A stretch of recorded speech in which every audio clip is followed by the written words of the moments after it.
माधव कुंज बिहारी गोपीजन वल्लभ गिरिवरधारी।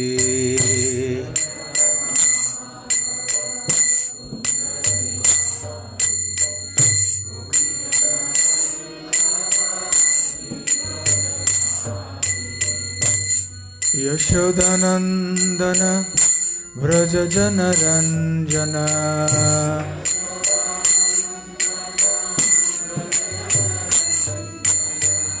यशोदानंदन व्रज जन रंजन।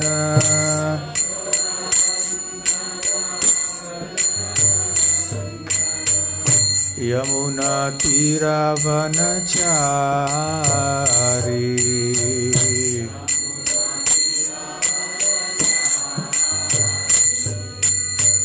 यमुना तीरावनचारी।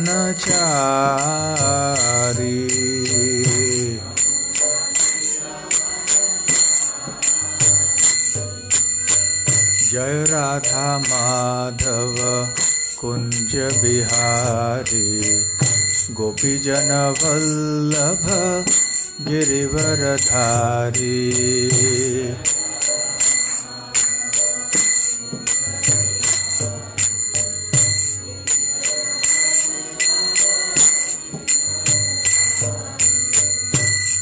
हरे कृष्ण कृष्ण कृष्ण हरे हरे हरे राम राम राम हरे हरे।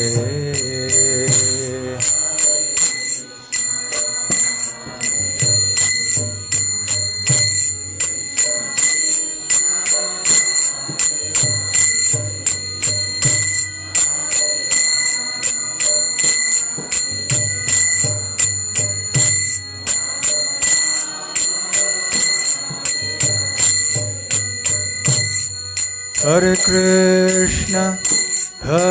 कृष्ण कृष्ण कृष्ण हरे हरे हरे राम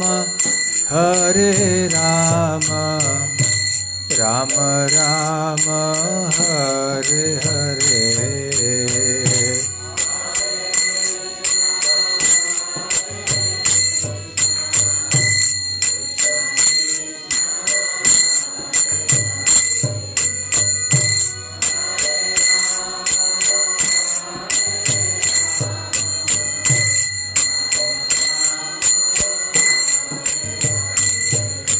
हरे कृष्ण कृष्ण कृष्ण हरे हरे हरे राम राम राम हरे हरे।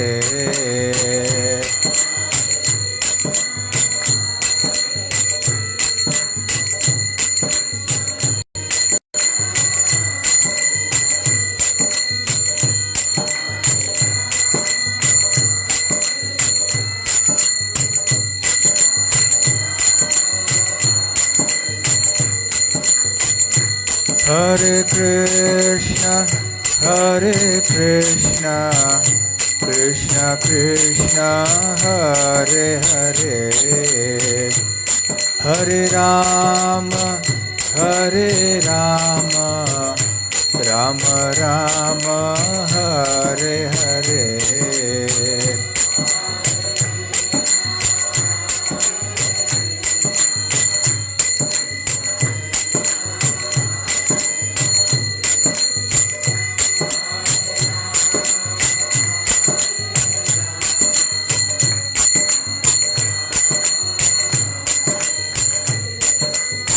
हरे Krishna Krishna Krishna Hare Hare Hare Ram Ram Ram Hare Hare.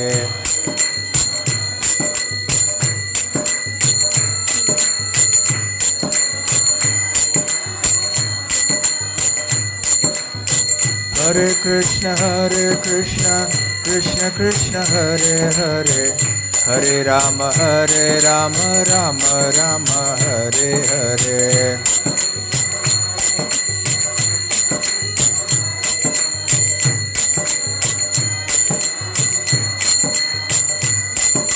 Hare Krishna Krishna Krishna Hare Hare, Hare Ram Ram Hare Hare.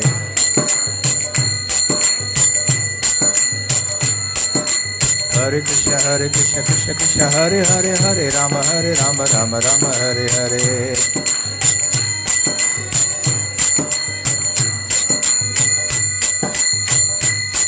Jaya Radha Gokula Nanda, Radha Gokula Nanda Radhe.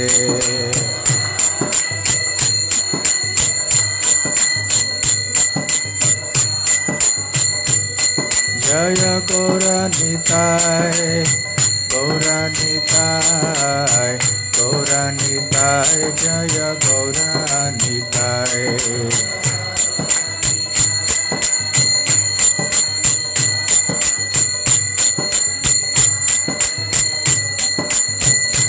Jaya Jagannatha, Jaya Jagannatha, Baladeva, Jaya Subhadra.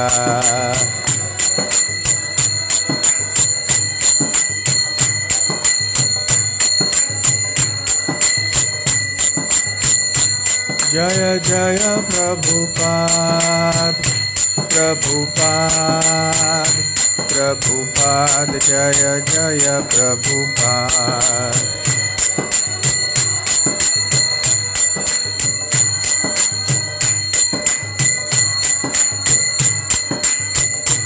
Nitai Gaura Hari Bol, Hari Bol, Hari Bol, Nitai Gaura Hari Bol.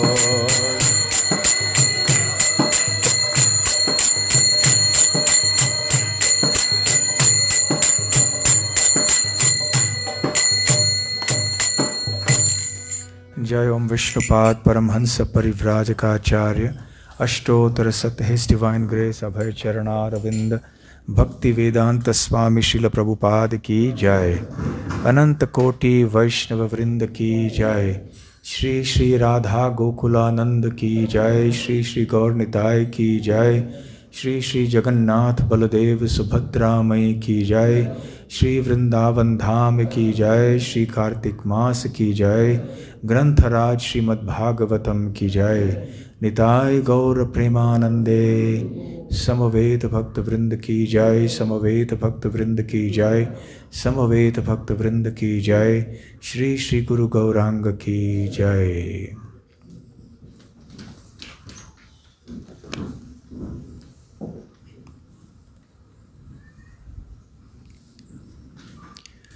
Om Namo Bhagavate Vasudevaya, Om Namo Bhagavate Vasudevaya, Om Namo Bhagavate Vasudevaya, Narayanam Namaskritya Naram Chaiva Narottamam Devim Saraswatim Vyasam Tato Jayamudirayet Nashta Prayeshva Bhadreshu Nityam Bhagavata Sevaya Bhagavat Yuttama Shloke Bhaktir Bhavati Naishtiki.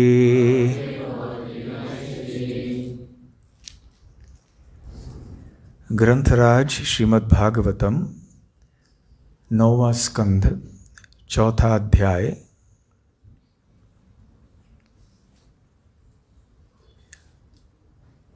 Durvasa मुनि के द्वारा अम्बरीश महाराज के प्रति अपराध।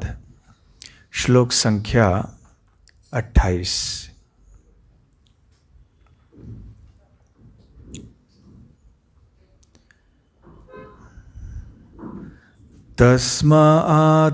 तस्मादधरिश्चक्रम्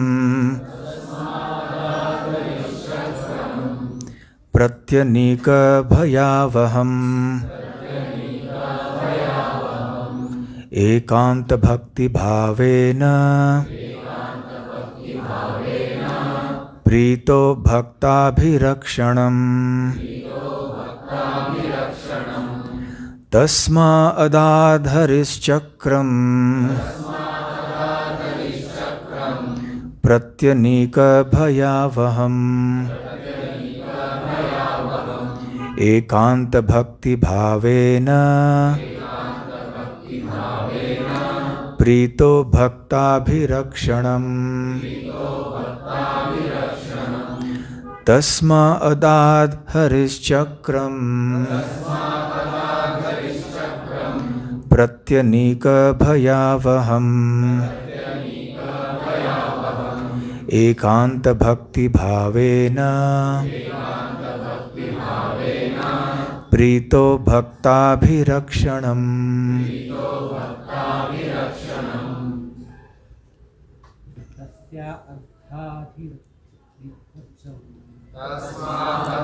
हरिश्चक्रम् प्रत्यनीकभयावहम् एकान्तभक्तिभावेन तो भक्ताभिरक्षणम्।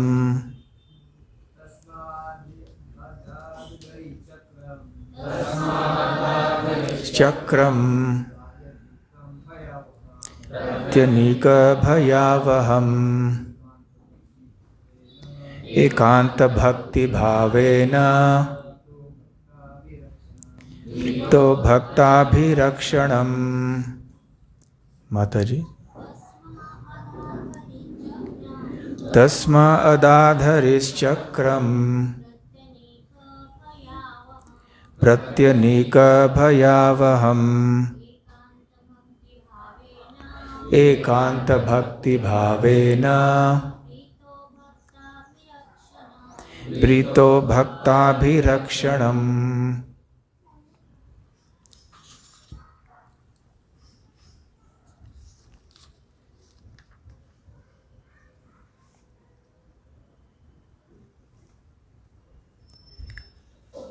महाराज अम्बरीश की अनन्य भक्ति से अतीव प्रसन्न होकर भगवान ने राजा को अपना चक्र प्रदान किया, जो शत्रुओं के लिए भयावह है और जो शत्रुओं तथा विपत्तियों से भक्तों की सदैव रक्षा करता है। तात्पर्य श्रील प्रभुपाद द्वारा। सदैव भगवान की सेवा में लगे रहने के कारण हो सकता है कि भक्त अपनी रक्षा में पटु न हो, किंतु भगवान के चरण कमलों पर पूर्ण आश्रित रहने से वह भगवान द्वारा अपनी रक्षा किए जाने के लिए आश्वस्त रहता है। प्रहलाद महाराज ने कहा है, नैवो द्विजे परदुरत्यय वैतरण्यास्त्वद्वीर्य गायन महामृत मग्न चित्तः। भक्त भगवान की सेवा करने के दिव्य आनंद के सागर में सदैव मग्न रहता है। अतएव वह भौतिक जगत की किसी विपरीत स्थिति से कभी भयभीत नहीं होता। भगवान यह भी वचन देते हैं, कौन्तेय प्रतिजानीहि न मे भक्तः प्रणश्यति। हे अर्जुन, तुम संसार को घोषित कर दो कि भगवान का भक्त कभी विनष्ट नहीं होता। भक्तों की रक्षा के लिए कृष्ण का सुदर्शन चक्र सदैव तैयार रहता है। यह चक्र अभक्तों के लिए अत्यंत भयावह है, प्रत्यनीक भयावहम। इसलिए महाराज अम्बरीश के भक्त संलग्न रहने पर भी उनका साम्राज्य सभी प्रकार से के संकट से मुक्त था। ओम ज्ञानतिमिरान्धस्य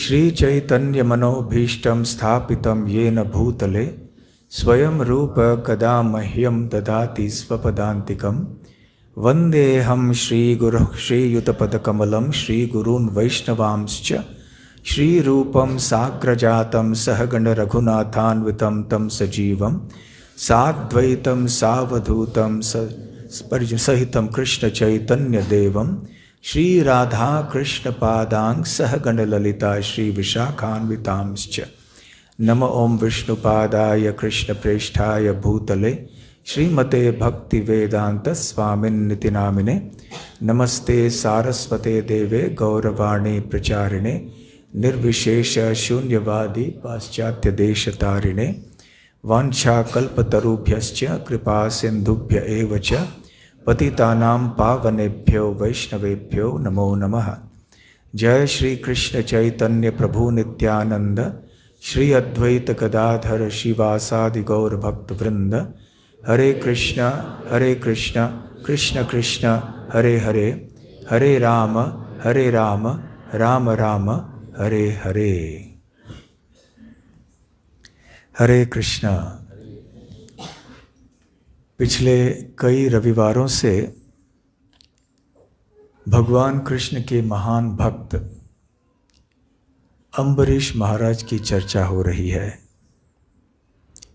ऐसे भक्तों की चर्चाएं सुनने से हृदय संतुष्ट होता है, पवित्र होता है और हमें भी पता चलता है कि इस भयानक संसार में रहते हुए हम कैसे भगवान की भक्ति कर सकते हैं और कैसे इस पथ में दृढ़ रह सकते हैं।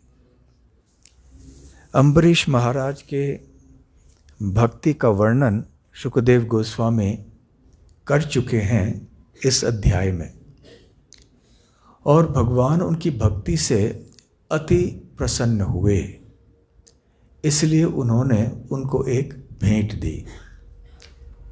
पिछले रविवार के प्रवचन के अंत में हमने ये आपसे कहा था कि भगवान ने एक भेंट दी थी और यदि आप जानना चाहते हैं कि भगवान ने किस प्रकार की भेंट दी तो आपको अगले रविवार आना होगा। अब अगला रविवार आ गया है तो अभी इस रहस्य का खुलासा करने का समय आ गया है। तो वो कौन सी भेंट थी जो कि भगवान कृष्ण ने अम्बरीश महाराज को दी। तो यहाँ शुकदेव गोस्वामी बताते हैं एकांत भक्ति भावेन प्रीतः। तो भगवान श्री कृष्ण इतने प्रसन्न हुए अम्बरीश महाराज के कि एकांत की भक्ति से, उनके भक्ति भाव से कि उन्होंने क्या किया। तस्मई मतलब उनको, किनको, अम्बरीश महाराज को। अदाद मतलब ददाति, उनको दान दिया, उनको भेंट दिया। क्या दिया? हरि ने, स्वयं भगवान हरि या कृष्ण ने चक्रम, उनका चक्र, चक्र का नाम क्या है? सुदर्शन चक्र। सुदर्शन चक्र प्रदान किया भगवान श्री कृष्ण ने। प्रत्यनीक भयावहम, प्रत्यनीक भयावहम का तात्पर्य है कि जिसके द्वारा सारे शत्रु सदैव भयभीत रहते हैं, वशीभूत हो जाते हैं। तो भगवान ने अपना आयुध, अपना जो अस्त्र है वो स्वयं प्रदान किया अम्बरीश महाराज को। क्यों दिया? भक्त अभिरक्षणम, अपने भक्त महाराज अम्बरीश के रक्षा के लिए। हाँ, अच्छा, तो वहाँ से भी आवाज़ आ रहा है। अच्छा, ठीक है, ठीक है। तो दो कार्यक्रम एक साथ चल रहे हैं ना, इसीलिए वहाँ की आवाज़ भी यहाँ पर आ नहीं। कोई बात नहीं, अब और कोई नहीं, रहने दीजिए। तो भक्त की रक्षा के लिए भगवान व्यवस्था करते हैं। श्रील प्रभुपाद जी यहाँ तात्पर्य में कहते हैं कि भगवान कृष्ण का भक्त भगवान की सेवा करने में इतना मग्न रहता है इतना व्यस्त रहता है कि उसे अपने भरण पोषण आदि के लिए और अपनी रक्षा आदि के लिए सारी व्यवस्था करने के लिए समय ही नहीं होता और नहीं रुचि होती है। और अक्सर ये देखा जाता है, जो भक्त नहीं होते हैं वो सदैव निंदा करते हैं भक्तों की। दिन भर आप ये सेवा करते हो, जप करते हो, मंदिर जाते हो, अरे संसार का भी कुछ सोचना चाहिए। परंतु भगवान के भक्त भगवान की सेवा में इतना आनंद का अनुभव करते हैं कि उनको कोई संसार के बारे में परवाह ही नहीं होती है। और जहाँ तक रक्षा की बात है, वो ये विभाग भगवान का जानकर बिल्कुल शांत रहते हैं। जैसे हम देखते हैं कि किसी भी दफ्तर में अलग अलग विभाग होते हैं जिनके निर्धारित कार्य होते हैं, तो एक विभाग का कार्य दूसरा विभाग नहीं संभालता है। तो उसी प्रकार से भगवान अपने भक्त की रक्षा करते हैं, इसलिए भक्त की रक्षा का विभाग भगवान के पास है। तो भक्त को कोई चिंता करने की आवश्यकता नहीं रहती। इसका तात्पर्य ये नहीं है कि हमें मूर्खतावश खतरा अपने ऊपर मोल लेना चाहिए जानबूझकर या लापरवाही के कारण। जब ये कहा जाता है शास्त्रों में कि भगवान भक्त की रक्षा की जिम्मेदारी लेते हैं, इसका मतलब ये नहीं है कि भक्त को लापरवाही करनी चाहिए। इसका मतलब ये है कि साधारणतः जितना एक व्यक्ति को अपनी रक्षा करने की आवश्यकता है उतना भक्त कर लेता है, परंतु उससे अधिक नहीं। ये संसार में देखा जाता है कि लोग अपनी रक्षा के लिए, अपनी अपनी रक्षा के लिए बहुत चिंतित रहते हैं, अनेक व्यवस्थाएं करते हैं। कोई बैंक में पैसा रखते हैं तो कोई पुलिस के पास, कोई यहाँ वहाँ, कोई अपने घर में कोई बंदूक रखते हैं, कोई कुछ न कुछ, तरह तरह की व्यवस्थाएं अपनी रक्षा के लिए करते हैं। परंतु अंततः राखे कृष्ण मारे के, मारे कृष्ण राखे के। प्रभुपाद जी कहा करते थे कि यदि भगवान कृष्ण किसी को मारना चाहे तो उसकी रक्षा कौन कर सकता है, और यदि भगवान किसी की रक्षा करना चाहे तो उसे मार कौन सकता है।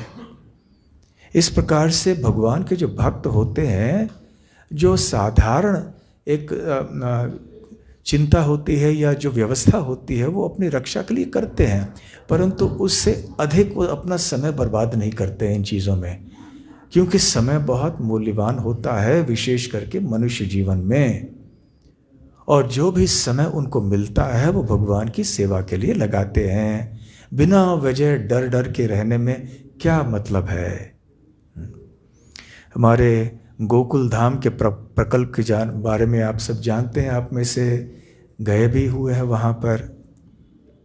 तो एक आध बार कभी कभी वहाँ जंगली जानवर आते जाते हैं, तो कभी कभी भक्त घबरा जाते हैं। खास करके जो वहाँ नहीं रहते, वहाँ के भक्त तो नहीं घबराते, परंतु जो कभी बाहर से भक्त आते हैं तो सोचते अरे जंगली जानवर जंगल में होते हैं, तो हम यहाँ रहेंगे तो क्या होगा, कितना खतरा है। तो एक बार जब ऐसे भक्त हमसे कह रहे थे, हमने कहा कि वहाँ जो खतरा है ना हमारे जान के ऊपर, वो शहर में रहने से कम है। क्योंकि शहर में आदमी जा रहा है बेचारा, सड़क पे जा रहा है, पीछे से कोई ठोकर मार के चले जाता है।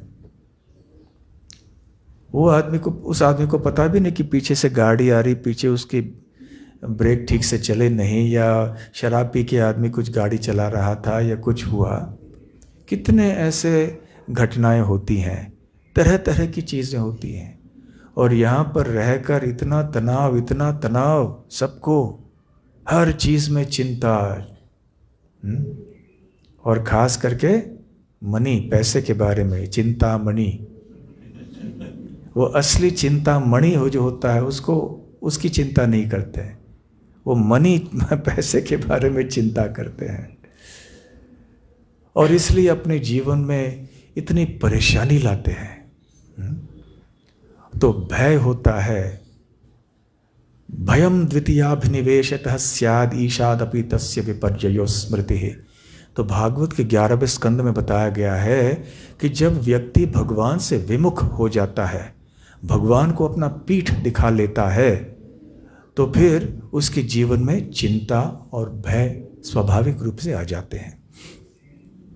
जिस प्रकार से दिन के समय भी यदि हमने सूरज को पीठ दिखाया तो सूरज की रोशनी सब जगह होते हुए भी हमारे सामने अंधकार हो जाएगा। किस प्रकार का अंधकार? हमारे छांव का अंधकार। हमारी छाया तो सामने रहेगी क्योंकि हमने भगवान को, सूर्य को पीठ दिखाया है। तो उसी प्रकार से भगवान की उपस्थिति में किसी को किसी भी प्रकार का डर नहीं होना चाहिए। परंतु जब हम भगवान को पीठ दिखाते हैं, अर्थात भगवान से विमुख हो जाते हैं, भगवान की परवाह नहीं करते हैं, भगवान की सेवा नहीं करना चाहते हैं, तो फिर अज्ञान का अंधकार आ जाता है और उस अंधकार में व्यक्ति भयभीत हो जाता है। जैसे रात में जब हम बाहर निकलते हैं और यदि अंधेरा होता है, कोई बिजली आदि नहीं होती है, तो बड़े सावधानी से चलना पड़ता है, कहीं ठोकर न लग जाए, कहीं गड्ढे में गिर न जाए। परंतु जब सूरज की रोशनी होती है तो सब कुछ स्पष्ट दिखाई पड़ता है, इसलिए फिर कोई चिंता नहीं रहती, कोई डर नहीं रहता।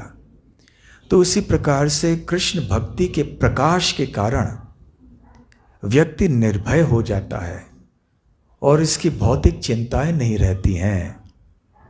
यहाँ पर श्रील प्रभुपाद जी प्रहलाद महाराज के संबंध में एक श्रीमद् भागवत का श्लोक बताते हैं। नैवो द्विजय परतुरत्यय वैतरण्यास त्वद्वीर्य गायन महामृतमग्न चित्तः शोचे ततो विमुख इंद्रिय चेतसार्थ माया सुखाय भरम उद्वहतो विमूढ़ान। प्रहलाद महाराज कहते हैं भगवान से, न उद्विजय, मैं बिल्कुल विचलित नहीं होता हूँ, भयभीत या चिंतित नहीं होता हूँ, मैं नहीं हूँ संसार के किसी भी कारण से। वैसे तो ये संसार बहुत भयानक जगह है, बुढ़ापा, मृत्यु, बीमारी, अपघात तरह तरह के, कौन एक पदम पदम यद विपदाम न तेषाम, हर पद पर कोई न कोई विपद होता है। हमें पता नहीं कि क्या होगा, कब होगा। ऐसे एक बार क्या हुआ कि युधिष्ठिर महाराज कुछ जल्दी में थे, कहीं जा रहे थे, तो उनके पास एक ब्राह्मण आए कुछ दान या दक्षिणा मांगने के लिए। तो युधिष्ठिर महाराज ने कहा, आप कल आइए। तो भीमसेन पास में खड़े थे, तो भीमसेन ने जाके खुले सड़क में सब जगह घोषणा की, सुनिए सुनिए, ध्यान से सुनिए, महाराज युधिष्ठिर को निश्चित पता है कि वो कल तक जिएंगे। सुनिए सुनिए सब लोग। तो भीमसेन के कहने का तात्पर्य क्या था कि मृत्यु किसी भी समय आ सकती है, कुछ भी हो सकता है। ऐसा नहीं है कि हमें वृद्ध होना चाहिए, छोटे बच्चे की मृत्यु हो सकती है, युवक की मृत्यु हो सकती है, दुर्घटना कहीं भी किसी भी समय हो सकती है। ये संसार में हम कोई ठिकाना नहीं है कब क्या होगा। इसलिए पदम पदम यद विपदाम, तो विपद कभी भी आ सकता है। तो इसलिए भीमसेन ये अपने बड़े भाई को कह रहे थे कि जब धार्मिक कार्य करने का समय आता है उसी समय कर लेना चाहिए, टालना नहीं चाहिए उसी किसी बहाने। तो जब ये ब्राह्मण आपके पास आए हैं, आपको देना है दक्षिण, तो आप दे दीजिए। अब कल की राह देखेंगे, कल किसने देखा है। अब भक्ति को टालने के लिए लोग ये तर्क देते हैं कि कल किसने देखा इसलिए आज मौज करो। तो भक्त लोग क्या कहते हैं, कल किसने देखा इसलिए आज भक्ति करो। तर्क का सही जो अर्थ ये है कि कल क्या होगा हमें पता नहीं, और ये मनुष्य जीवन बहुत मूल्यवान है, इसलिए भगवान की भक्ति में शीघ्र हमें लग जाना चाहिए। तो प्रहलाद महाराज कहते हैं, नैवो द्विजय पर दुरत्यय वैतरण्यास। ये वैतरणी नदी, ये जो संसार है, बहुत भयानक स्थान है और इसको पार करना प्राय असंभव है। दुरत्यय इसलिए तरह तरह के कष्टों को हमें झेलना पड़ता है। परंतु मैं विचलित नहीं हूँ हे भगवान, ऐसा प्रहलाद महाराज कहते हैं। ऐसे भयानक स्थान में रहते हुए भी मैं बिल्कुल विचलित नहीं हूँ। तो मैं क्यों विचलित नहीं हूँ? त्वद वीर्य गायन महामृत मग्न चित्तः, मेरा चित्त आपके गुणगान के अमृत में मग्न है, इसलिए मुझे कोई चिंता नहीं है। यदि चिंता है तो केवल उन लोगों के लिए है जिन्होंने आपको आपके प्रति पीठ दिखाया है, जो आपकी भक्ति नहीं करते हैं। शोचे ततः विमुख चेतस, जो विमुख चेतसा, जो विमुख चेतना वाले हैं, उनके प्रति केवल मैं शोक करता हूं, मेरे लिए कोई मेरी चिंता नहीं है। तो इस प्रकार से प्रहलाद महाराज कहते हैं, ये सारे लोग दुनिया में भारी भारी बोझ उठाते हैं, भारम उद्वहतो, और बिना वजह अपने ऊपर कष्ट और चिंता को आमंत्रित करते हैं। तो इसलिए भगवान के भक्तों को चिंता करने की आवश्यकता नहीं है, ऐसे प्रभुपाद जी तात्पर्य में कह रहे हैं। और वैसे भी भगवान भगवद गीता में कह चुके हैं, कौन्तेय प्रतिजानीहि न मे भक्तः प्रणश्यति, कि हे अर्जुन सब जगह घोषणा कर लो कि मेरे भक्त का विनाश कभी नहीं होगा। भगवान कृष्ण द्विभुज हैं वृंदावन में, अपने दोनों भुजाओं में उनके पास क्या है, बांसुरी बजाते हैं वो। तो दोनों उनके कर कमल बांसुरी बजाने में व्यस्त रहते हैं। परंतु वैकुंठ जगत में वो चतुर्भुज रूप में निवास करते हैं। तो चतुर्भुज रूप में उनके चारों कर कमलों में क्या है, उनके चार आयुध, शंख, चक्र, गदा, पद्म। अब ऐसे बताया जाता है कि ये जो चार भगवान के आयुध हैं, इनमें से दो भक्तों को आशीर्वाद देने के लिए हैं और दो दुष्टों को विनाश करने के लिए है। दुष्टों को क्यों विनाश करना चाहिए? क्योंकि वो भक्तों को परेशान करते हैं, भक्तों को हैरान करते हैं, सताते हैं। इसलिए दुष्टों का दमन करना, दुष्टों की हत्या करना, ये भगवान अपने आप को, भगवान का एक कर्तव्य होता है, क्योंकि वो अपने भक्तों की रक्षा करना चाहते हैं। तो शंख और कमल पुष्प ये भक्तों को आशीर्वाद देने के लिए होता है, और गदा और चक्र दुष्टों का संहार करने के लिए होता है। हम सब ने ध्रुव महाराज की कथा श्रीमद् भागवत में सुनी है अनेकों बार। तो जब ध्रुव महाराज कड़ी तपस्या करते हैं भगवान को प्राप्त करने के लिए वन में जाके, अंततः भगवान प्रसन्न होकर उनके सामने प्रकट हो जाते हैं। और ध्रुव महाराज भगवान को अपने अंतःकरण में देख रहे थे, ध्यान में, ध्यानावस्थित तद्गतेन मनसा पश्यन्ति तद योगिनः।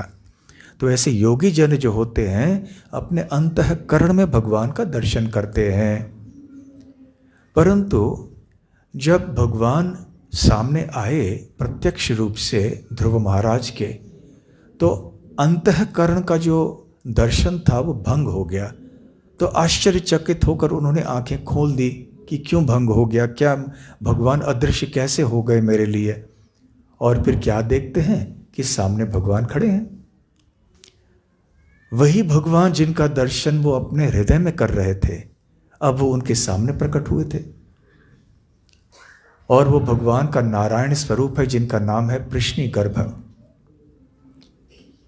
तो आश्चर्यचकित हो गए ध्रुव महाराज, और उनके शरीर में अष्ट सात्विक विकार प्रकट हो गए, रोंगटे खड़े हो गए, कंठ गदगद वाक्यों से रुद्ध हो गए, आंखों से अश्रुधारा होने लगी इत्यादि। भगवान का दर्शन करना ये कोई साधारण बात तो नहीं है।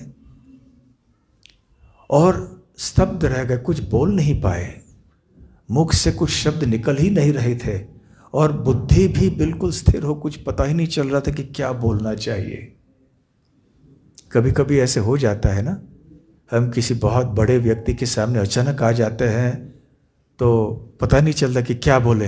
अचानक कोई ऐसा बड़ा व्यक्ति आ गया, समझ लीजिए राष्ट्रपति अचानक आपके सामने आ गए, या बहुत बड़े प्रसिद्ध व्यक्ति अचानक आपके सामने आ गए, तो क्या कहेंगे हम? अच्छा, कभी बुद्धि काम नहीं करती है। तो सबसे बड़े व्यक्ति तो भगवान हैं।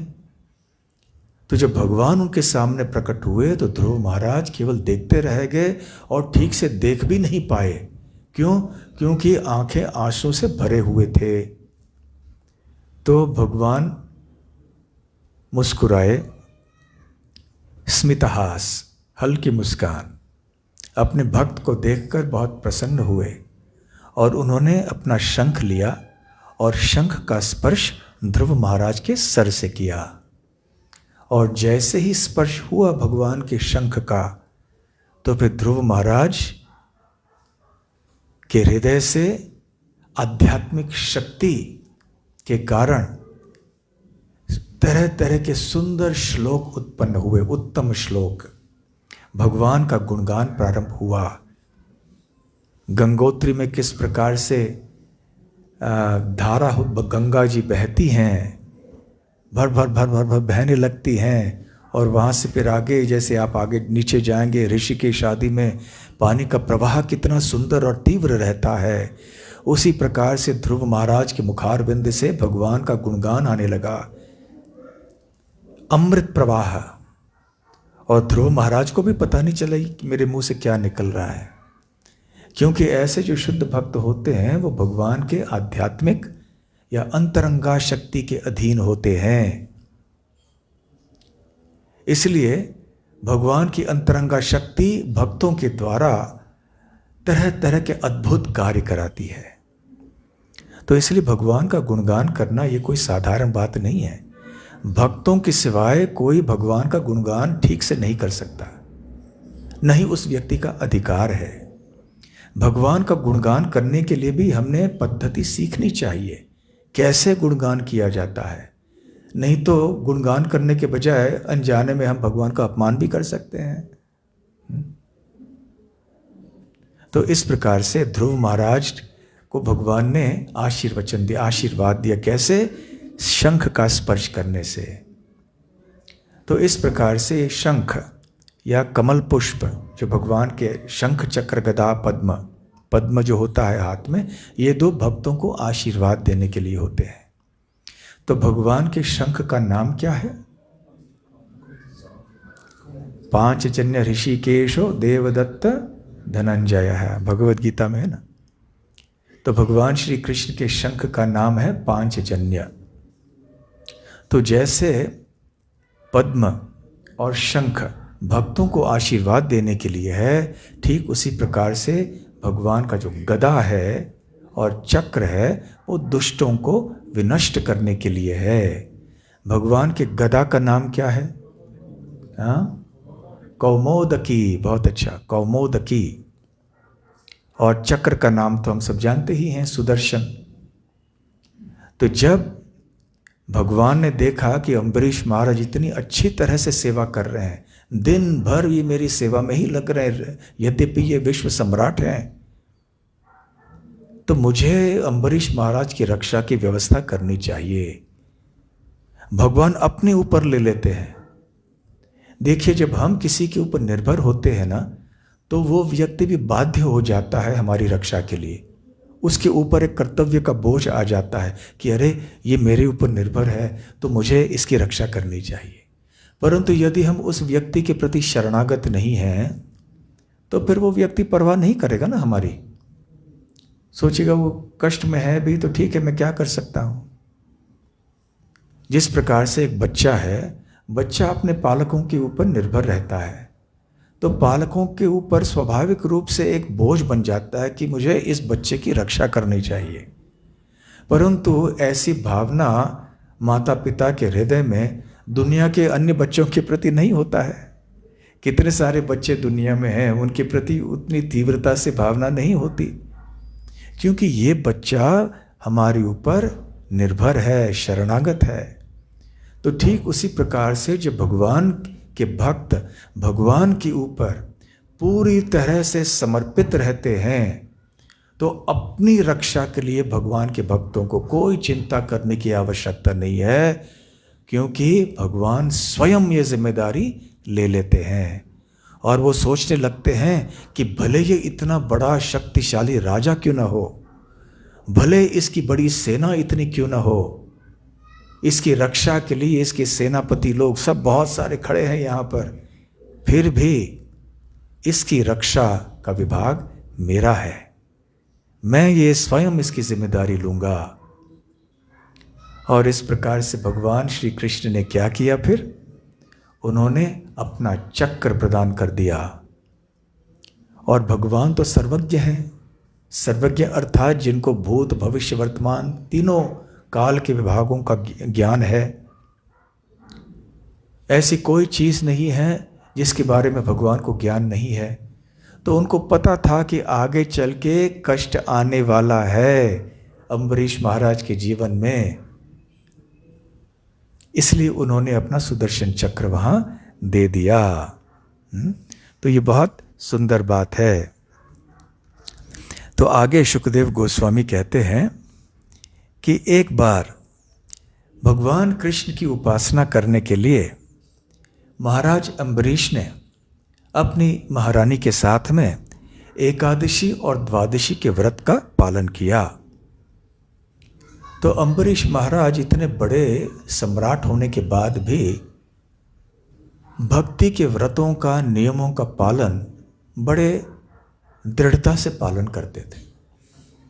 उन्होंने ऐसे नहीं सोचा कि मैं इतना बड़ा व्यक्ति हूँ, मैं भी राजा हूँ, तो मुझे इन सब चीज़ों की क्या आवश्यकता है, बल्कि वो इतनी अधिक मात्रा में ये सारी चीज़ें करते थे कि सारे राज्य की जिम्मेदारी उन्होंने अपने मंत्रियों को, सेनापतियों को आदि सौंप दी थी और वो लोग संभाल रहे थे।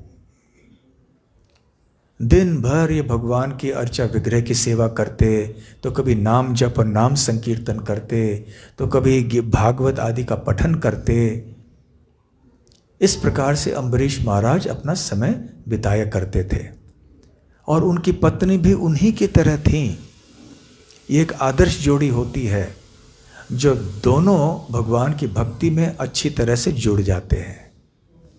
देखिए, अनुकूल और प्रतिकूल जोड़ी का विचार होता है ना संसार में, है कि नहीं। अभी पति एक प्रकार के विचार का है, पत्नी की विचारधारा कुछ अलग है, तो ये प्रतिकूल जोड़ी है। पति चाहता है भक्ति करें, पत्नी चाहता है सिनेमा जाएं, समस्या है। या तो फिर पत्नी चाहती है कि मंदिर जाएं, पति कहता है कि हम सिनेमा जाएं, समस्या है। तो ये प्रतिकूल जोड़ी हो जाती है। अनुकूल जोड़ी क्या है, पति कहता है सिनेमा जाएं, पत्नी कहते हैं सिनेमा जाएं, दोनों सिनेमा जाते हैं, फिर आपस में झगड़ा नहीं। वैसे आध्यात्मिक जीवन में प्रगति नहीं करेंगे, वो दूसरी बात है, परंतु कम से कम आपस में तो सिनेमा देखेंगे अच्छी तरह से। परंतु श्रेष्ठ अनुकूल जोड़ी वो है जहाँ पति हो पत्नी हो, दोनों ही बड़े उत्साह से, प्रेम से भगवान के भजन कीर्तन में, सेवा में लगे रहें। यही वास्तविक गृहस्थ जीवन है। तो यहाँ पर शुकदेव गोस्वामी कहते हैं तुल्यशीलया, और प्रभुपाद जी कहते हैं कि इसका तात्पर्य ये है कि जितनी योग्यता अम्बरीश महाराज की थी भक्ति में, उतनी ही योग्यता उनकी पत्नी की भी थी। इसलिए दोनों ने इस एकादशी और द्वादशी के व्रत का पालन किया। एकादशी के व्रत का पालन करना बहुत आवश्यक है। श्रील प्रभुपाद जी ने हम सब के लिए ये व्रत बहुत सुलभ बना दिया है। पहले जो वास्तव में वैदिक सभ्यता के अनुयायी थे, वो लोग निर्जल उपवास रखा करते थे एकादशी के दिन। साधारण व्यक्ति भी, हर एक व्यक्ति रखता था उपवास, पूरी तरह से निर्जल उपवास। परंतु आगे चल के जैसे कलयुग आगे बढ़ा, इस तरह की तपस्याएं करना बहुत कठिन हो जाता है। इसलिए प्रभुपाद जी ने देखा कि आजकल के लोग यहाँ ये सब नहीं कर पाएंगे, तो उन्होंने सरल बना दिया, कहा कि ठीक है भाई, अनाज नहीं लेना, ठीक है, दालें आदि नहीं खाना, दूध ले लो, फल ले लो, ये सब चीज़ें ले लो। परंतु ऐसा नहीं कि बस ऐसे फल ले लिए, वो मराठी में जैसे कहते हैं एकादशी दुप्पट काशी, वैसे भी नहीं होना चाहिए कि जो चीज़ें वर्जित नहीं हैं उनको अधिक मात्रा में खाएं, फिर व्रत का जो भाव है वो खराब हो जाता है। तो हमें इनका पालन करना चाहिए, इन व्रतों का। तो एकादशी को कहते हैं हरिवासर, हरि का दिन, वासर मतलब दिन, सोमवासर, मंगलवासर, बुधवासर, तो वासर का वार हो गया फिर, इसलिए सोमवार, बुधवार, मंगलवार इत्यादि। तो हरिवासर, ये भगवान श्री हरि का दिन है, और ऐसे हरिवासर में हमें उपवास करना चाहिए। उप मतलब निकट, और वास मतलब रहना या निवास करना। तो उपवास का वास्तविक तात्पर्य है कि हमें भगवान के निकट रहना चाहिए। तो भगवान के निकट कैसे रह सकते हैं हम? उनकी सेवा करके, उनके नामों का जप कीर्तन आदि करके, कृष्ण भावना भावित रह के। तो उपवास शब्द का तात्पर्य केवल ये नहीं है कि हम भोजन नहीं खाते हैं। साधारणतः उपवास शब्द का अर्थ ऐसे ही लोग जानते हैं कि उपवास क्या है, कि हम कुछ आज चावल नहीं खाएंगे या कुछ ऐसे विशेष पदार्थ नहीं खाएंगे। परंतु उपवास शब्द का तात्पर्य और बहुत गहरा है। कोई वस्तुओं को नहीं खाना किसी एक दिन पे, ये उपवास का एक छोटा भाग है। प्रमुख भाग है कि हम इतने सारे भक्ति के कार्य करें उस दिन पर कि भगवान के निकट अपने आप को स्थित करा दें हम। तो हरिवासर के दिन हमारी भक्ति के कार्यों को बढ़ाना चाहिए और उपवास भी करना चाहिए। इस तरह से अम्बरीश महाराज अपनी रानी के साथ एकादशी और द्वादशी का उपवास और व्रत का पालन कर रहे थे।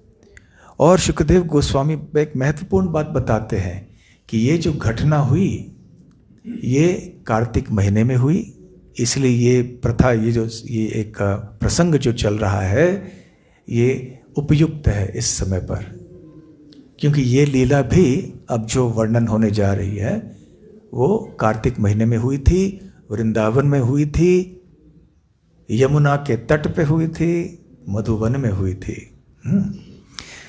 तो शुकदेव गोस्वामी कहते हैं, व्रतांते कार्तिके मासी त्रिरात्रं समुपोषितः स्नातः कदाचित् कालिन्द्यां हरिं मधुवने चयत्। व्रतांते, जब व्रत का अंत हुआ, कार्तिके मासी मतलब कार्तिक मास के अंदर, त्रिरात्रम 3 रातों का, समुपोषित पूरी तरह से व्रत का पालन किया 3 रातों में। 3 रात अर्थात एकादशी के पहले जो 2 तिथियां हैं, 2 दिन हैं, उन 2 रातों में, और फिर एकादशी के रात्रि में, त्रिरात्रि। वास्तव में प्रभुपाद जी ने हम सबके लिए सुलभ केवल इतना करके नहीं बतलाया है कि हमें केवल अनाज आदि नहीं खाना चाहिए। वास्तव में जैसे भक्ति रसामृत सिंधु में प्रभुपाद जी कहते हैं कि एकादशी के लिए भक्त को चाहिए कि वो दिन भर उपवास करे, कुछ खाए नहीं, मतलब द्वादशी के रात से उपवास करे, दिन भर एकादशी में कुछ खाए नहीं, रात भर कुछ खाए नहीं और सोए भी नहीं। बिना खाए, बिना पिए, बिना सोए केवल भजन कीर्तन करना चाहिए। ये एकादशी है। तो गिरिराज महाराज एक बार बताते हैं कि जब अमृतसर पंजाब में प्रभुपाद जी थे, यात्रा के लिए गए थे, तो यमुना माता जी उनको वो पढ़ के सुना रही थी।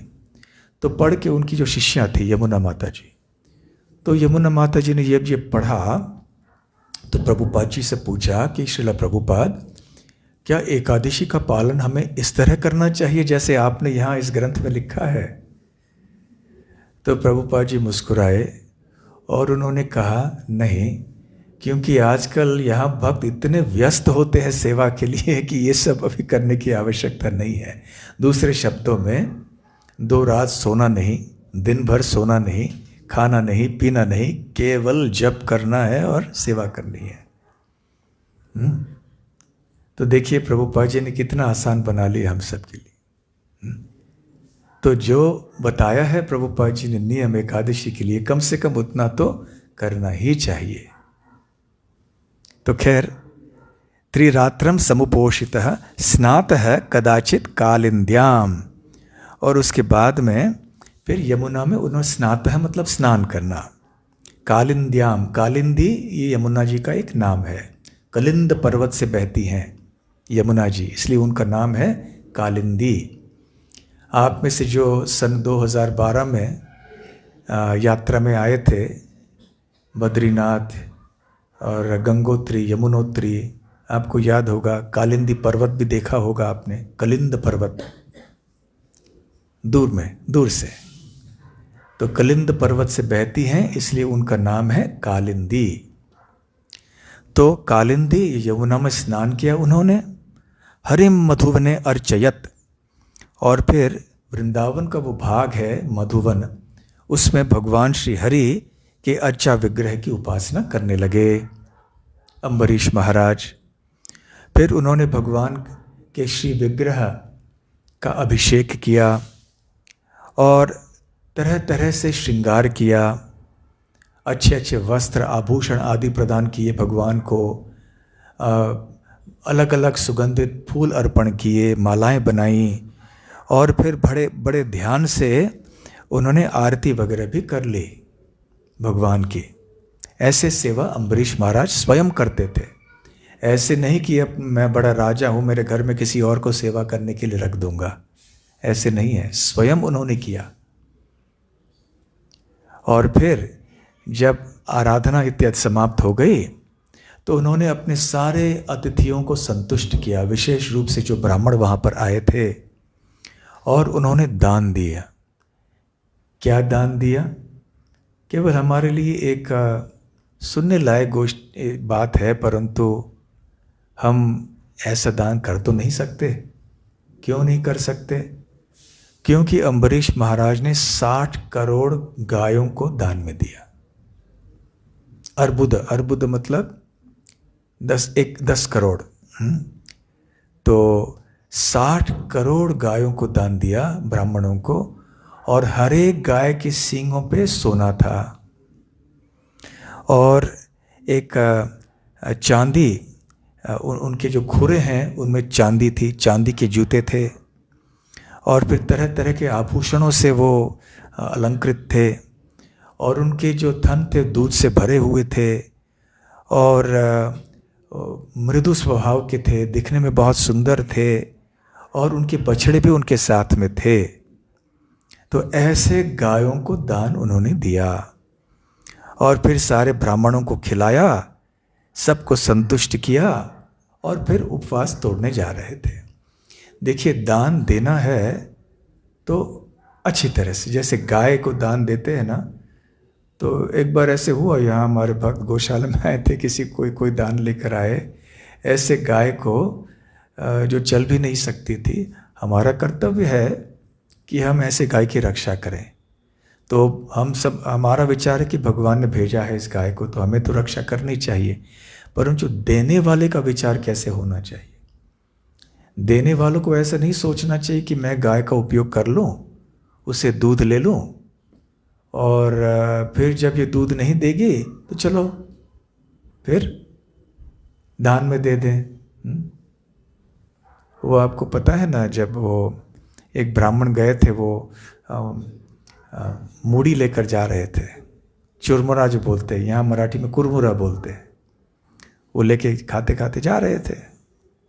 अचानक हवा बहने लगा, हवा से वो चुरमुरा जो उड़ गया, और फिर उन्होंने क्या कहा?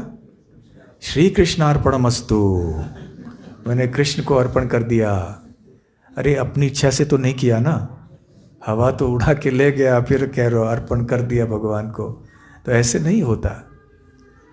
तो इसी प्रकार से गाय कैसे होनी चाहिए, भले हम इस तरह से दान न कर पाएं, परंतु अच्छे भाव से देना चाहिए, अच्छे अवस्था में देना चाहिए। तो ऐसे अम्बरीश महाराज ने दान दिया। और उस समय, ठीक उसी समय जबकि वो अपने एकादशी द्वादशी व्रत का पारण करने जा रहे थे, पारण का अर्थ है कि उपवास को तोड़ना, तो जैसे ही अपने उपवास को तोड़ने ही जा रहे थे, ठीक उसी समय महान योगी दुर्वासा मुनि वहाँ पर आ पहुँचे। और आप सबको पता है कि वैदिक सभ्यता में एक नियम है, वो क्या है कि अतिथियों की सेवा तुरंत करनी चाहिए। अतिथि देवो भव। ऐसा नहीं कि अतिथि खड़ा हो जाए दरवाजे पर और हम कुछ दूसरा कार्य करते रहें, उनको कहें खड़े रहिए आप, मैं व्यस्त हूँ। नहीं, तुरंत उनको देख लेना चाहिए, उनका स्वागत करना चाहिए। तो अम्बरीश महाराज बहुत ही एक सभ्य व्यक्ति थे।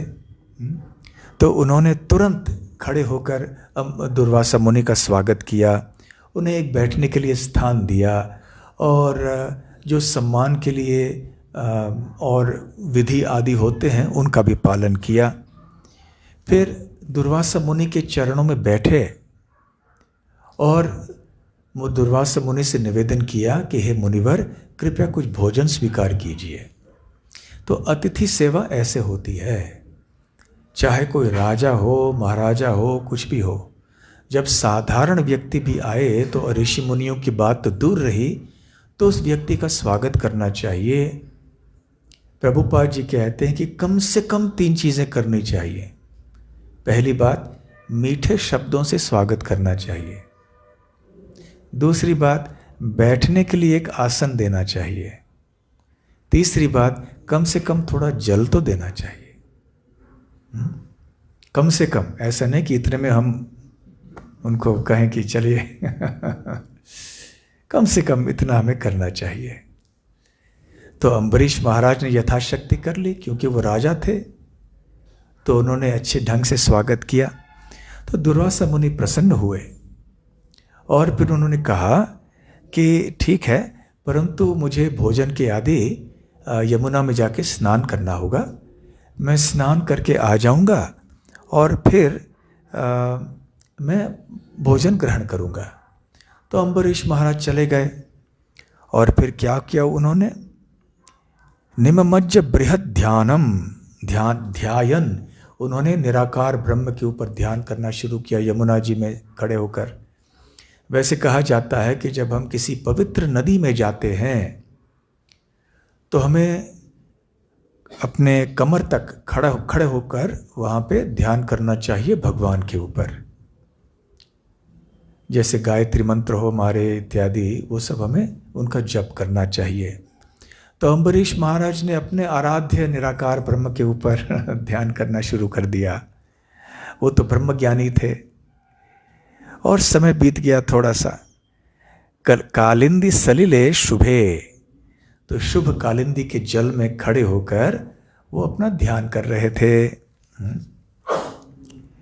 तो उधर जो द्वादशी का मुहूर्त था पारण के लिए, वो बीतते जा रहा था और उपवास तोड़ने का समय निर्धारित होता है। उस समय यदि हम उपवास को नहीं तोड़ते हैं तो हमारा व्रत भंग हो जाता है। इसलिए एकादशी के व्रत के प्रति सम्मान करना है तो व्रत को सही समय पे तोड़ना चाहिए, पारण का समय ध्यान से समझ लेना चाहिए। तो ये एकादशी के प्रति सम्मान होता है। और यदि हम ऐसा नहीं करेंगे तो एकादशी के प्रति अपमान होता है, और एकादशी के प्रति अपमान अर्थात भगवान श्री कृष्ण के प्रति अपमान, क्योंकि ये हरिवासर है, भगवान श्री कृष्ण का ही दिन है।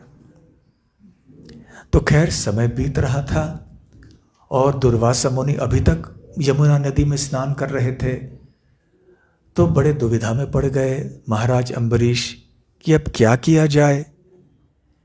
एक और यहाँ उपवास का समय जा रहा था, पारण का समय, यदि उपवास सही समय पर नहीं करें तो एकादशी के प्रति, धर्म के प्रति एक अपराध होगा। दूसरी ओर अतिथि के पहले भोजन ग्रहण नहीं करना चाहिए।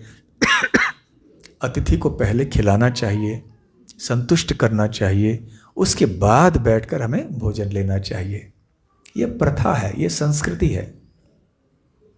तो अभी दुर्वासा मुनि तो आए नहीं। यदि उनके पहले भोजन ग्रहण कर ले, वो उपवास तोड़ ले, तो वो अतिथि के प्रति दुर्वासा मुनि जैसे एक महान योगी के प्रति अपराध हो जाएगा। तो बड़े संकट में पड़ गए अम्बरीश महाराज, क्या किया जाए। तो उन्होंने अपने ब्राह्मणों को, सलाहकारों को बुलाया, मंत्रियों को बुलाया और उन्होंने कहा कि ब्राह्मण अतिक्रमे दोष है, कि ब्राह्मण के प्रति कुछ अपमान करना ये दोष बहुत भयंकर होता है। तो इसलिए मैं दुर्वासा मुनि के चरणों में अपराध नहीं करना चाहता हूँ। उनके यहाँ लौटने के पहले मैं कुछ भोजन आदि ग्रहण नहीं करना चाहता हूँ, और दूसरी ओर भोजन नहीं ग्रहण करूँगा तो मैं एकादशी के प्रति, धर्म के प्रति, भगवान के प्रति अपराध कर बैठूँगा। तो फिर क्या करना चाहिए मुझे। तो श्रील प्रभुपाद जी तात्पर्य में कहते हैं कि जब उन्होंने ब्राह्मणों से ऐसे सलाह के लिए पूछा तो सबके भिन्न मत थे और कोई स्पष्ट निष्कर्ष नहीं निकल पाया। कोई सही एक संतोषजनक उत्तर उनको नहीं मिला कि क्या करना चाहिए। तो वैसे ही संकट की अवस्था में बने रहे अम्बरीश महाराज। तो क्या करना चाहिए, फिर उन्होंने अपनी बुद्धि से सोचा, क्योंकि वो भी महान भक्त थे ना, वो तो कोई साधारण व्यक्ति थे नहीं। और उन्होंने सोचा कि इसमें से रास्ता निकालना चाहिए। कैसे निकाला जाए रास्ता। मैं चरणामृत लूँगा थोड़ा सा, और ऐसे बताया जाता है कि चरणामृत लेने से, थोड़ा सा 3 बूंद लेने से, वैसे उपवास तोड़ा भी जाता है और व्रत नहीं भी तोड़ा जाता है। तो इस प्रकार से अचिंत्य भेदा भेद है भी और नहीं भी। तो इस प्रकार से अम्बरीश महाराज ने ऐसे थोड़ा सा चरणामृत का पान किया, और जब ऐसे पान किया तो फिर उधर दुर्वासा मुनि को पता चल गया, क्योंकि उनकी योग शक्ति थी। तो वैसे बताया जाता है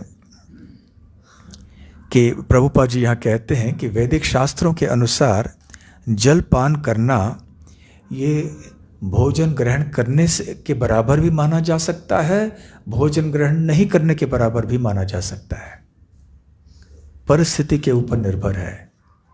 जैसे जब हम निर्जल उपवास रखते हैं तो उस निर्जल उपवास को यदि तोड़ना है अगले दिन, तो हम जल से भी तोड़ सकते हैं। तो उस समय जल का पान करना ये उपवास तोड़ने के बराबर हो जाता है, क्योंकि पिछले दिन हमने जल का पान नहीं किया था। परंतु यदि हमने जलपान किया होगा तो अगले दिन सुबह जलपान करने से वो उपवास नहीं तोड़ा जा सकता, फिर हमें अन्न आदि लेना पड़ता है। तो इसलिए पानी लेना ये उपवास तोड़ने के बराबर भी है, नहीं भी है। ये खाने के बराबर भी है, नहीं भी है। तो बड़े बुद्धिमान थे अम्बरीश महाराज। तो अम्बरीश महाराज ने जब ऐसे किया तो उधर दुर्वासा मुनि स्नान कर रहे थे, स्नान समाप्त करने ही वाले थे। अम्बरीश महाराज ने चरणामृत का पान करके अपने अंतःकरण में भगवान श्री कृष्ण के ऊपर ध्यान कर रहे थे, और उस समय अपनी योग शक्ति से दुर्वासा मुनि को पता चला कि अम्बरीश महाराज ने जलपान किया है और मैं उनका अतिथि हूँ, अतिथि से अनुमति लिए बिना उन्होंने ऐसे किया है, तो ये बहुत बड़ा अपराध हो गया। और दुर्वासा मुनि को पहले ही भूख लगी थी, और आप जानते हैं कि साधारण व्यक्ति के लिए भी जब भूख लग जाती है तो चिड़चिड़ापन आ जाता है ना। तो जब भूख लगती तो भूखे व्यक्ति से तर्क नहीं करना चाहिए, भूखे व्यक्ति को पहले खिलाना चाहिए, बाद में जो बातें कहनी है वो करना। तो घर के लिए मैं बता रहा हूँ, आपस में शांति बनाए रखने के लिए। हाँ, तो एक टिप्पणी है, एक सुझाव है। जब कोई व्यक्ति भूखा रहता है तो ऐसे कोई विवादास्पद कोई बातें उठाई नहीं, तनावजनक कोई बातें उठाई नहीं। पहले भोजन कर ले, फिर भरे पेट बैठ के जो चर्चा करनी है कर सकते हैं। तो खैर, दुर्वासा मुनि का शरीर कांपने लगा क्रोध के कारण, और उनका मुख जो है वो विकृत, उसका विकृत रूप हो गया। भ्रुकुटी कुटिलाननः, उनका आनन, उनका चेहरा जो है बिल्कुल कुटिल हो गया, भ्रुकुटियाँ ऐसे हो गई। तो क्रोध के कारण उनके चेहरे पे, इनका चेहरा बिल्कुल भयानक हो गया। और वो अम्बरीश महाराज के सामने आए। अम्बरीश महाराज वहाँ हाथ जोड़कर खड़े थे। कृतांजलिम, कृतांजलिम अभाषत, अभाषत मतलब दुर्वासा मुनि ने कहना प्रारंभ किया। किनको? अम्बरीश महाराज को, जो कि ऐसे करबद्ध रूप में खड़े थे। अंजलि मुद्रा इसको कहते हैं, कृतांजलिम। ऐसे दुर्वासा मुनि के सामने हाथ जोड़कर खड़े थे, और दुर्वासा मुनि आए, आग बबूले होकर आए वहां पर, और उन्होंने बहुत कुछ कहना शुरू कर दिया। उन्होंने कहा, अहो पश्यत, अरे देखो तो सही। क्या देखो? नृशंसया, ये देखो इतना क्रूर व्यक्ति है मनुष्य समाज में, ये पशु, ये व्यक्ति कितना क्रूर है। श्रिय उन्मत्तस्य, अपने ऐश्वर्य के कारण ये उन्मत्त हो गया, बहुत घमंडी हो गया है। धर्म व्यतिक्रमम, और इसने धर्म के नियमों का उल्लंघन किया है। विष्णोः अभक्तस्य, ये विष्णु का अभक्त है। ये ऐसे अम्बरीश महाराज को कह रहे हैं, जबकि अम्बरीश महाराज बहुत बड़े भक्त थे। और आगे कहने लगे, ईशमानिनः, अपने आप को ये भगवान मानता है ये व्यक्ति। देखिए, ऐसे भयंकर बातें किसी भक्त से कभी नहीं कहनी चाहिए, इस तरह की बातें। लेकिन दुर्वासा मुनि के बारे में आप जानते हैं कि वो आशुतोष शिवजी के अंशावतार हैं। शिवजी आशुतोष हैं, क्यों? क्योंकि जल्दी से संतुष्ट हो जाते हैं। आशु मतलब जल्दी, तोष मतलब संतुष्ट होना। तो जितने जल्दी शिवजी संतुष्ट होते हैं, वो उतने ही जल्दी क्रोधित भी हो जाते हैं। तो यही स्वभाव दुर्वासा मुनि में भी है। तो दुर्वासा मुनि इतने क्रोधित हो गए और ऐसे सब कहने लगे। वैसे श्रील विश्वनाथ चक्रवर्ती ठाकुर ने दुर्वासा मुनि के शब्दों का एक विपरीत और भक्तिमय तात्पर्य दिया है, क्योंकि अंततः दुर्वासा मुनि योगी का रूप तो ले रहे हैं अवश्य, परंतु हमें याद रखना है कि दुर्वासा मुनि भगवान की लीला में एक महत्वपूर्ण भूमिका निभा रहे हैं। उन्होंने श्रीमती राधा रानी को एक वरदान दिया था, जब श्रीमती राधा रानी छोटी थी, कि तुम जो भी पकाओगी वो अमृत हो जाएगा। कुंती महारानी को भी उन्होंने वरदान दिया था। तो इस प्रकार से दुर्वासा मुनि को हम केवल एक योगी और ज्ञानी नहीं कर सकते, उनका भी एक विशेष स्थान है, एक भूमिका निभा रहे हैं, क्योंकि इस लीला के द्वारा भक्तों की और भक्ति की महिमा का प्रकाशन होना है। तो खैर, विश्वनाथ चक्रवर्ती ठाकुर कहते हैं कि वास्तव में जब वो कहते हैं कि नृशंसया, इसका मतलब है कि प्रशंसा करते हैं सारे लोग, मनुष्य समाज उनकी पूरी पूरी प्रशंसा करती है। और जब वो कहते हैं श्रियोन्मत्तस्य, वो कहते हैं कि अब इनके पास इतना धन है कि अभी ये उन्मत्त होने के परे हो गए हैं, अभी उनको कोई धन की परवाह नहीं है। और वो कहते हैं विष्णु और ईश मानिनः का मतलब है कि वो ईश को, भगवान को बहुत मानते हैं। इस तरह से विश्वनाथ चक्रवर्ती पाद ने अर्थ बताए हैं। और फिर दुर्वासा मुनि कहने लगे कि हे महाराज अम्बरीश, आपने मुझे यहाँ एक अतिथि के रूप में आमंत्रित करके भोजन के लिए बैठने के लिए कहा है, परंतु मुझे भोजन देने के बजाय आप खुद भोजन लेने बैठ गए। और क्योंकि आपके इस अपराध के कारण मैं तुम्हें ऐसे कुछ दिखाऊंगा जिससे तुम दंडित हो जाओगे। अब मैं तुम्हें दंड देने जा रहा हूं। ऐसे किसी महान भक्त से कहना कितना बड़ा अपराध होता है। फिर लाल लाल उनका मुख हो गया था दुर्वासा मुनि का क्रोध के कारण, और उन्होंने अपने सर से थोड़ा बाल उखाड़ लिए और बाल उखाड़कर उन्होंने उससे एक भयंकर राक्षस तैयार किया। और ऐसे प्रतीत हो रहा था कि मानो सृष्टि के संहार के समय जो अग्नि उत्पन्न होती है वैसे एक भयंकर राक्षस था। और ये राक्षस आ पड़ा अम्बरीश महाराज की ओर। और उसके बाद क्या हुआ, यदि आप जानना चाहते हैं तो आपको अगले रविवार ठीक 1 बजे या उससे पहले आना होगा। फिर इस रहस्य का खुलासा होगा कि दुर्वासा मुनि अम्बरीश महाराज को हानि पहुंचा सके या नहीं, या जो भी हुआ उसके बाद अम्बरीश महाराज के ऊपर क्या बीती और फिर दुर्वासा मुनि के ऊपर क्या बीती। ये सब सुनने के लिए अगले रविवार को आप सब अवश्य आएं। अम्बरीश महाराज की जय, श्री वृंदावन धाम की जय, श्री यमुना मैया की जय, श्री कार्तिक मास की जय, गौर प्रेमानंदे, श्रील प्रभुपाद की जय। धन्यवाद। हरे कृष्ण।